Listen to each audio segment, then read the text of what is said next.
This is Friday, and I am Rosalie.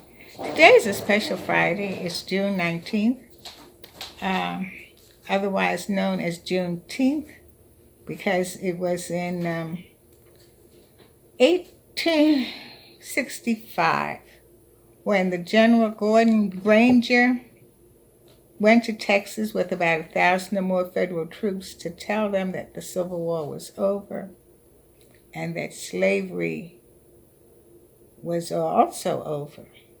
Now, mind you, it was in 1863 that President Lincoln had issued the Emancipation Proclamation, which stated, and in that he stated, all persons that were held as slaves within the rebellious states are henceforth and shall be free. And in January of 1865, Congress had made the 13th Amendment to the Constitution, formally abolishing slavery.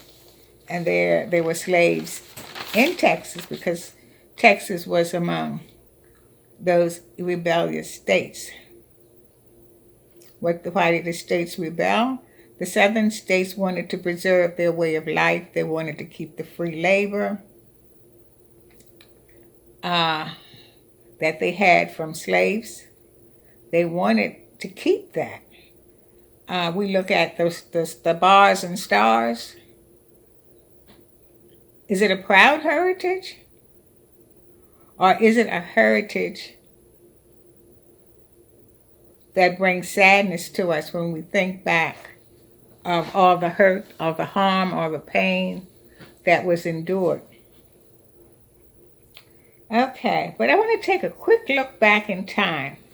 This is my view of the fabric of the United States. Now, the English came to extend their kingdom. This was their new land. It was going to increase their wealth. And all of that came out of, and the 13 colonies came out of that. Now, Virginia, as history has taught us, was established the English came to Virginia in 1607. We heard that, and I've seen the 1619 on some hats this year. According to history, as I know it, it was in 1619 that a Dutch ship landed in Jamestown, and they were in need of food and supplies to get back home. They had 20 African slaves on board, and they traded those African slaves for supplies for them to continue their journey on. I understand that in Virginia at that time, under the English law, if one had been baptized and given a Christian name, they could not be enslaved. So therefore, those 20 people could not be enslaved. However, there was a need for labor in that area, and what the English were doing was offering people the opportunity to come into the country and work as an indentured servant,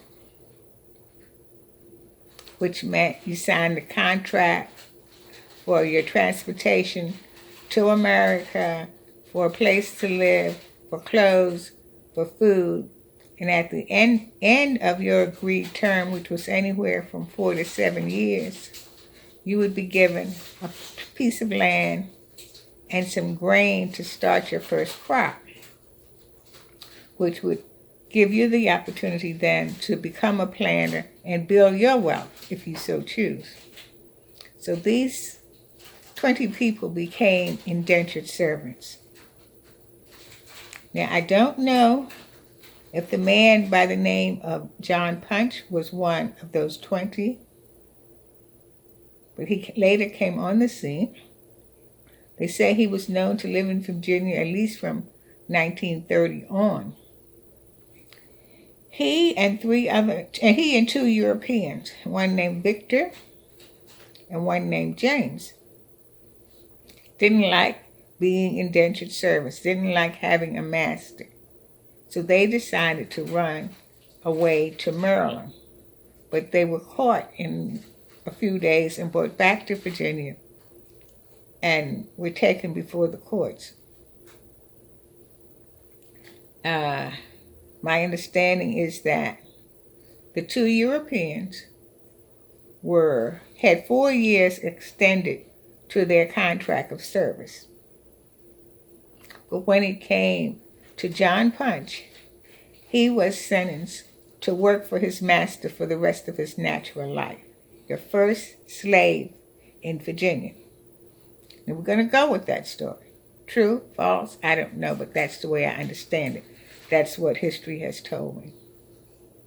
But I want to step away from that truth and look back at the development and how things really started. You had explorers coming, people who willingly came as indentured servants, people that needed work and wanted to better themselves. But then on the other hand, you had this group of people that were captured and imported from Africa to work. They had no choice. They were stripped of their dignity. They were stripped of their language. They were stripped of their families.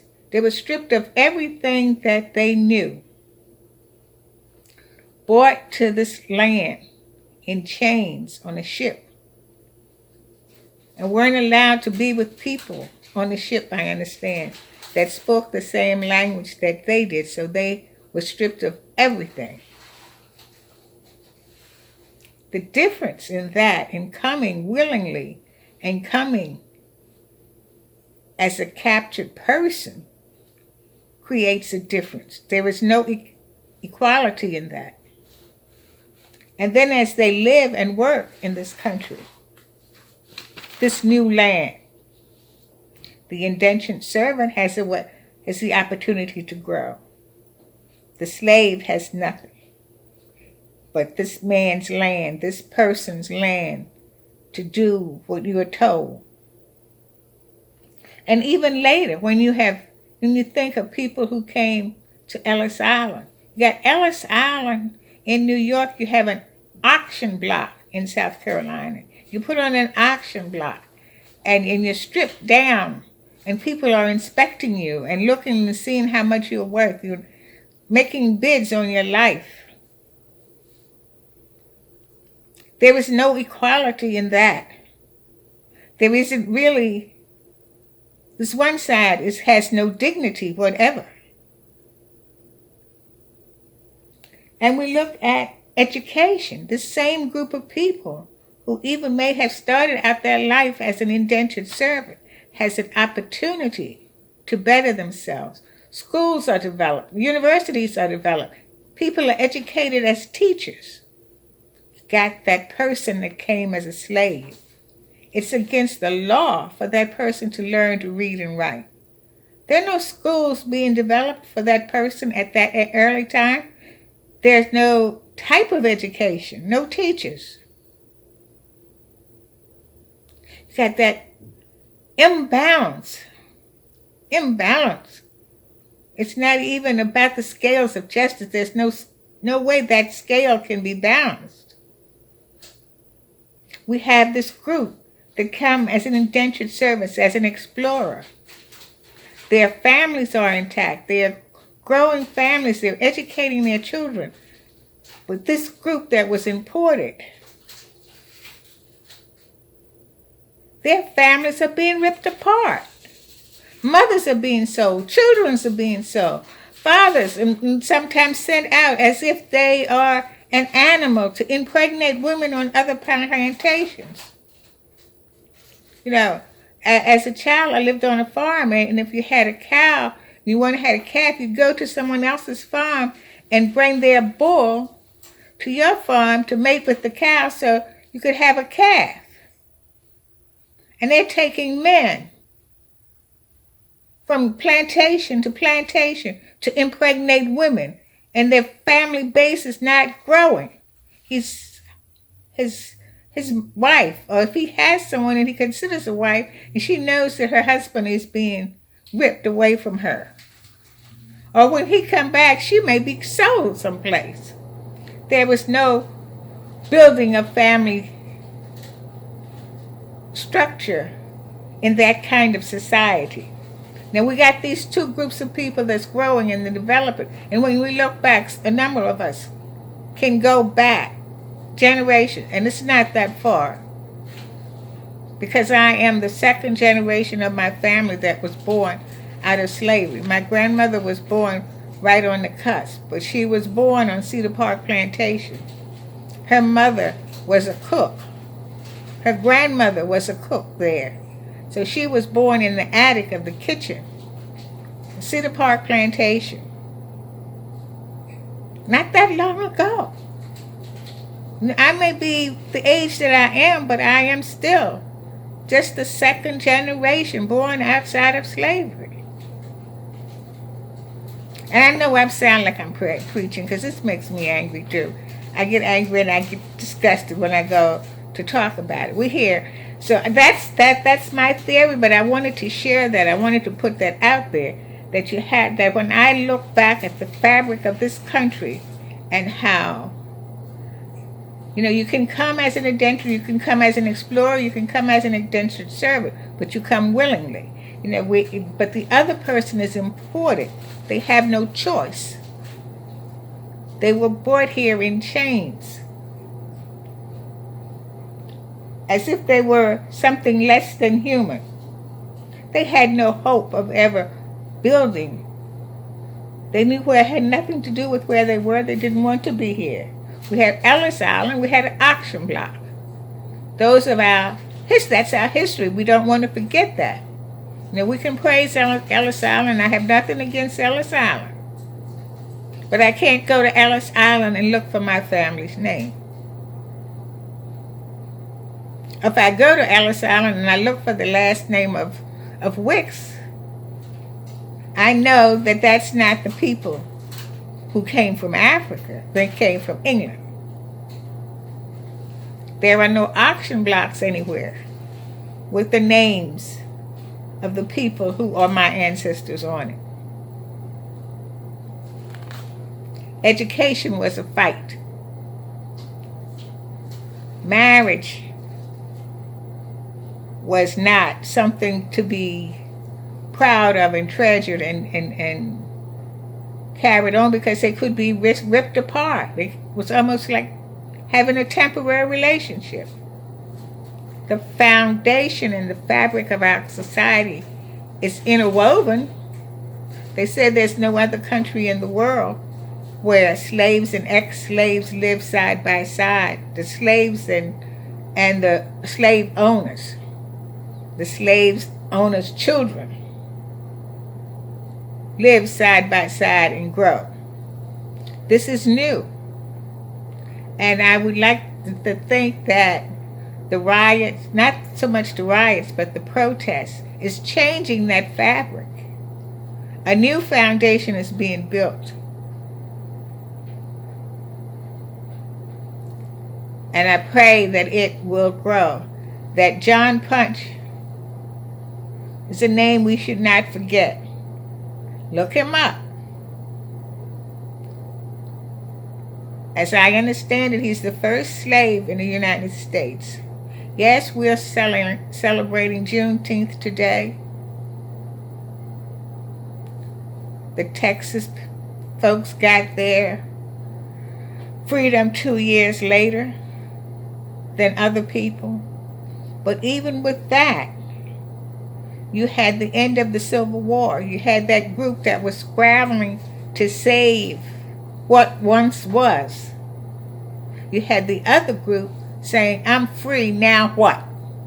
What am I going to do? How am I going to support myself? Where am I going to go?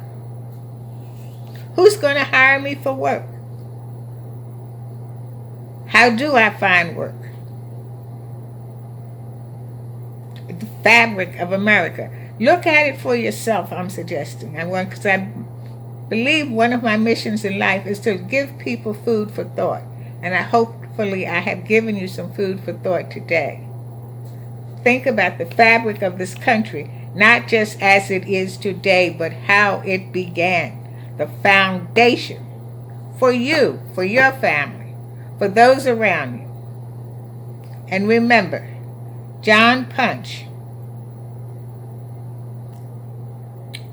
Victor, and James. I believe Victor was, both of James and Victor were Europeans. They were not brothers. One was Scotch and one was Dutch. 4 years to John's life imprisonment. Life commitment to his master. Any different than that, than the way the court systems work today?